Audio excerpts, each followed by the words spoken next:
അസ്സലാമു അലൈക്കും വറഹ്മത്തുള്ളാ. നമ്മൾ ഭക്ഷണം കഴിക്കുമ്പോൾ പല മര്യാദകളും നമ്മൾ പാലിക്കേണ്ടതുണ്ട്. കൈയും വായൊക്കെ കഴുകി ബിസ്മി ചൊല്ലിക്കൊണ്ടാണ് നമ്മൾ ഭക്ഷണം കഴിക്കേണ്ടത്. എന്തൊരു ഭക്ഷണ സാധനമാവട്ടെ ബിസ്മി ചൊല്ലിക്കൊണ്ടാണ് കഴിക്കേണ്ടത്. ഇക്കാലത്ത് നമ്മൾ ഹോട്ടലുകളിലും മറ്റൊക്കെ ഭക്ഷണം കഴിക്കുമ്പോൾ ഡേ ലൈറ്റ് എന്നൊരു പരിപാടി ഹോട്ടലുകളൊക്കെ സജ്ജീകരിച്ചതായി നമുക്ക് കാണാൻ കഴിയും. എന്താ ഡേ ലൈറ്റ് എന്ന് പറഞ്ഞാല്? ഒരു മങ്ങിയ പ്രകാശം. എന്നാൽ ഹബീബായ റസൂൽ കരീം സല്ലല്ലാഹു അലൈഹി വസല്ലമ തങ്ങൾ ഇരുട്ടത്തിരുന്ന് ഭക്ഷണം കഴിക്കലിനെ നിരുത്സാഹപ്പെടുത്തിയിട്ടുണ്ട്.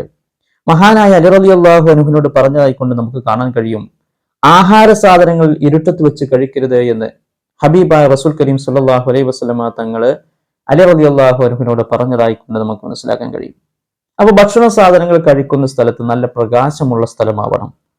ലൈറ്റ് വേണം. രാത്രിയാണെങ്കിലും പകലാണെങ്കിലും അവിടെ ഭക്ഷണം കഴിക്കുന്ന സ്ഥലങ്ങളിൽ ലൈറ്റുള്ള സ്ഥലമായിരിക്കണം. ഇരുണ്ട സ്ഥലത്തിരുന്നു കൊണ്ട് ഭക്ഷണം കഴിക്കാൻ പാടില്ല. അങ്ങനെ ഇരുണ്ട സ്ഥലത്തിരുന്ന് ഭക്ഷണം കഴിച്ചാൽ എന്താണ് സംഭവിക്കുന്നത്?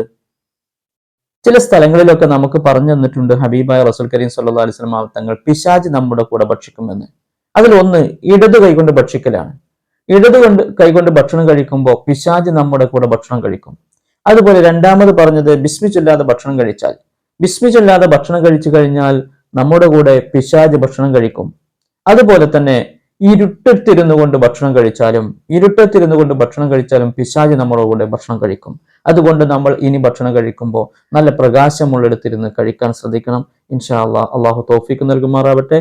ഉപകാരപ്രദമായെങ്കിൽ മറ്റുള്ളവർക്ക് ഷെയർ ചെയ്ത് കൊടുക്കുക, പറഞ്ഞു കൊടുക്കുക. അസ്സലാമു അലൈക്കും വറഹ്മത്തുള്ളാഹി തആല വബറകാതുഹു.